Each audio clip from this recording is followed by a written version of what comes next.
మొన్నటి వరకు ఎన్నికలు, దాని కారణంగా వచ్చిన ఎలక్షన్ కోడ్, దీనివల్ల అనేక ప్రభుత్వ కార్యక్రమాలు పనులు నిలిచిపోయాయి. ఇప్పుడు ఆ హడావుడి అంతా ముగిసింది కాబట్టి పాలనపై ఫుల్ ఫోకస్ చేశారు సీఎం రేవంత్ రెడ్డి. ప్రజలకు ఉపయోగపడే కొత్త కార్యక్రమాలేంటి అనే దానిపై అధికారులతో చర్చలు జరుపుతున్నారు. అంతేకాదు అధికారులు తమ తీరును మార్చుకోవాలంటూ రేవంత్ రెడ్డి వారిపై ఫైర్ అయ్యారు. దీనికి సంబంధించి అన్ని డిపార్ట్మెంట్ల కార్యదర్శులతో నిర్వహించిన భేటీలో చాలా కీలక సూచనలతో పాటు కొన్ని ఆదేశాలను కూడా జారీ చేశారు.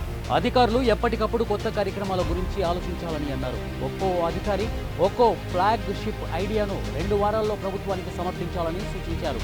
ప్రజా ప్రయోజనాలకే ప్రాధాన్యత ఇవ్వాలని అన్నారు. సమయ పాలన తప్పనిసరిగా పాటించి కేవలం ఆఫీసులకు పరిమితం అవ్వడం కాకుండా తమ డిపార్ట్మెంట్ పనితీరును పర్యవేక్షించేందుకు వారానికి ఒకరోజు ఖచ్చితంగా క్షేత్రస్థాయిలో పర్యటించాలని సీఎం సూచించారు.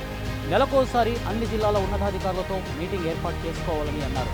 అసలేం పనులు జరుగుతున్నాయి, వాటి పురోగతి ఎక్కడి వరకు వచ్చింది, ఇలా ప్రతి విషయాన్ని పరిశీలించాలని అన్నారు. ఇవి సీఎం రేవంత్ అధికారులకు ఇచ్చిన ఆదేశాలు. అక్కడితో అయిపోయిందా? కాలేదు.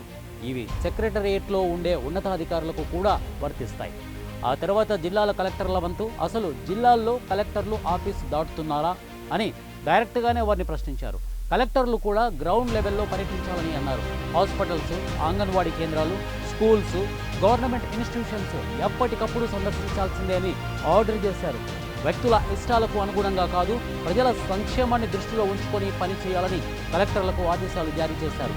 అంతేకాదు సొంత నిర్ణయాలతో ప్రభుత్వానికి చెడ్డ పేరు తీసుకుని రావద్దని సీఎంఓ ఇచ్చే సలహాలు, సూచనలను పాటించాలని కూడా చెప్పారు.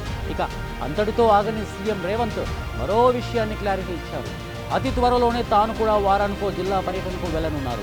ఇక రేవంత్ ప్రభుత్వ పథకాల అమలు, అభివృద్ధి పనులు, ఇతర కార్యక్రమాలను స్వయంగా పరిశీలిస్తామని చెప్తున్నారు. ఇక సీఎం అధికారులను, స్థానిక ప్రజలను కలుసుకునేలా తన పర్యటన ఉంటుందని అన్నారు. నిజానికి పాలన విషయంలో సీఎం రేవంత్ రెడ్డి రూటే సపరేటు అన్నట్టుగా వ్యవహరిస్తున్నారు. ఎందుకంటే గత 10 ఏళ్లుగా తెలంగాణలో పాలన విధానం చూసిన వారికి ఇది కొత్త విషయమే. బీఆర్ఎస్ పాలనలో అధికారం మొత్తం ఏకఛత్రాధిపత్యంగా ఉండేది. పేరుకు అధికారులు ఉన్నా అధికారం మాత్రం కొందరి చేతుల్లోనే ఉండేదన్న విషయం అందరికీ తెలిసిందే. సామాన్య అధికారులను పక్కన పెడితే ఎమ్మెల్యేలకే సీఎంతో కలిసి మాట్లాడే ఛాన్స్ లేకుండా ఉండేది. పర్యవేక్షించే వారే లేకపోవడంతో ఉన్నతాధికారులు కార్యాలయాలు దాటకపోయేవారు. వారిని చూసి కింది స్థాయి అధికారులు కూడా నిమ్మకు నీరెత్తకుండా వ్యవహరించేవారు. కానీ ఇదంతా గతం అంటున్నారు రేవంత్ రెడ్డి. నిద్రాణంగా ఉన్న అధికార వ్యవస్థ ఇక పరుగులు పెట్టాల్సిన సమయం వచ్చిందని చెబుతున్నారు. అధికారులు అలర్ట్గా ఉన్నారా లేదా అనేది కూడా స్వయంగా తానే పరిశీలించేందుకు సిద్ధమయ్యారు రేవంత్ రెడ్డి. కాబట్టి అధికారుల తీరు ఎలా ఉందన్నది నేరుగా ప్రజల వద్ద నుండే ఫీడ్బ్యాక్ తీసుకొని ఉన్నారు రేవంత్ అని దీన్ని బట్టి అర్థమవుతుంది.